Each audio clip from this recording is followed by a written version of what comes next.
Welcome back to another episode of South Alabama Gals, Lady Mechanics. We are going to do a repair on a Scion XD today. Needs a wash, but that's not what we're doing today. We are going to be replacing the air conditioner motor resistor. So this air conditioner is not working all the time. It works intermittently. And hopefully it's the air conditioner resistor. So it's going to be located near your air conditioning controls. Typically it's going to be located near your air conditioner, and in this car it's going to be near the controls. So down underneath the glove box, and I actually thought I was going to have to take some stuff apart, but I did not have to. So when you get down here, I've got a light already in here because it is kind of tight, and I'll include a picture in this so you can see a little better. Let's see if I can get in here with the camera. But this is the air conditioner resistor piece behind that black panel, and that is the cable plugging it in. So you've got your blue, green, white, and black cords. We'll replace this and see what needs to be done. What I'm going to replace it with is a Duralast resistor. And this is what the resistor looks like.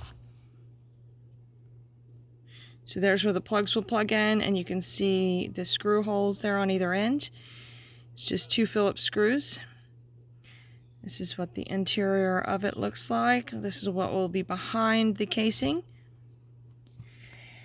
Now, to get the screws out from the old one, is the challenge in this is it's not terribly difficult work. The challenge is getting into this little bit of space that's barely big enough to fit my phone in. So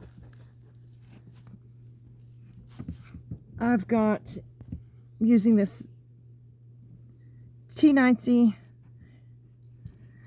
ratchet. You could use a short screwdriver if you have a short one. You just want to put it in get it in the screw, and we're going to take these screws out.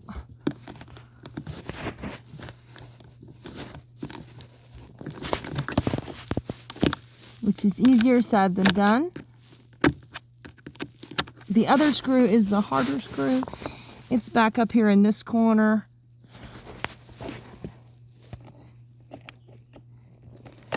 So I'll come back to y'all in just a minute when I have these out, because I'm going to need both of my hands to get these screws ratcheted out.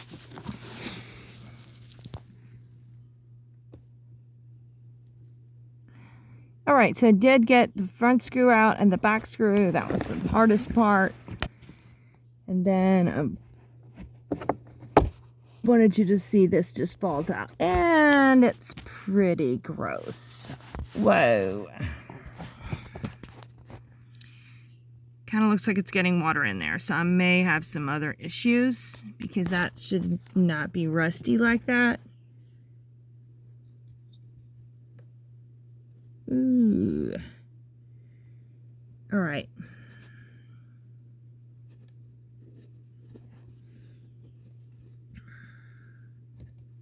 So this blue wire, on this one, the blue wire should be the power. The green here should be the signal, back and forth.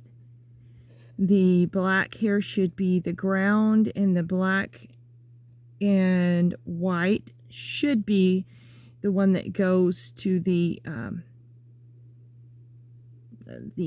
actual blower. Don't quote me on that, but that's what they should be. Now I need to take this out and unplug it, and then be able to plug the next one in. Let's see if I can demonstrate to you how to get this out. You've got a release button here, and there's a little piece that sticks up here. So if you can grasp those two, rock it back and forth, pull it out, and yeah, I'm probably going to need to clean off this with some alcohol because that does not look good. So I'm going to bet that's what the deal is, why I'm having issues with this resistor. Just a second to get some alcohol and clean that off, and then we'll plug the new one in. Alright, I have a Q-tip soaked with some isopropyl alcohol, and I'm just going to clean this off a bit before I put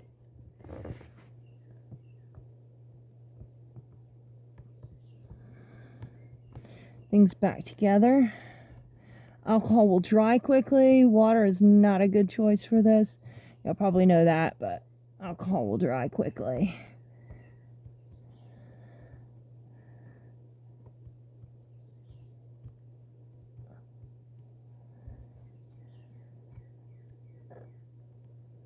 Okay, we'll turn that up to let it dry, and we'll get back here in a minute when it's dry and plug it up.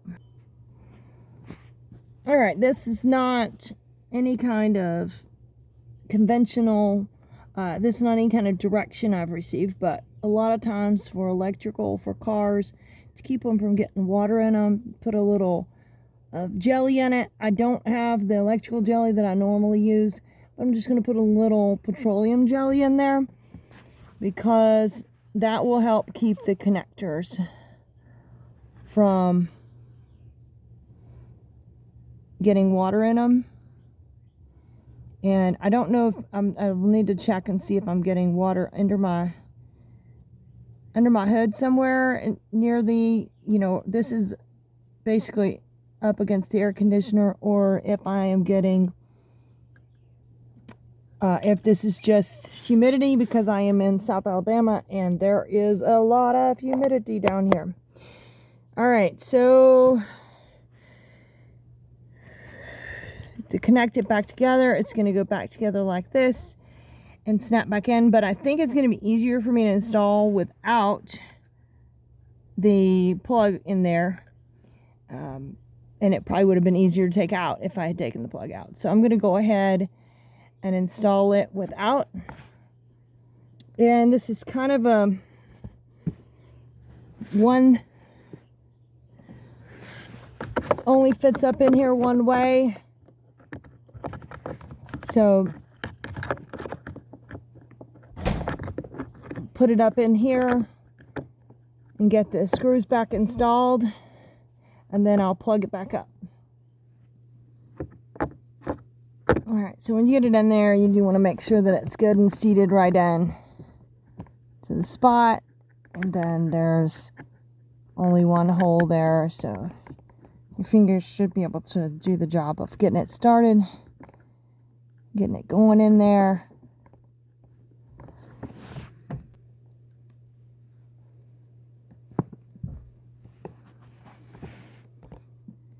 All right, have it plugged in, and now we just need to be able to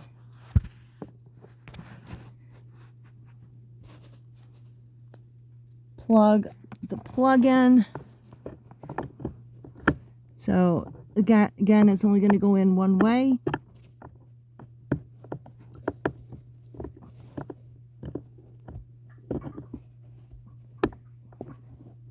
Snap, that's it.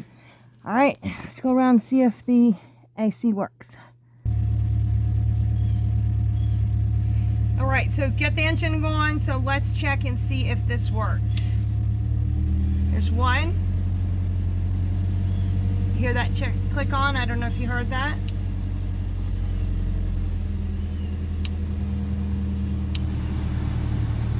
Woo! We got air. We have air.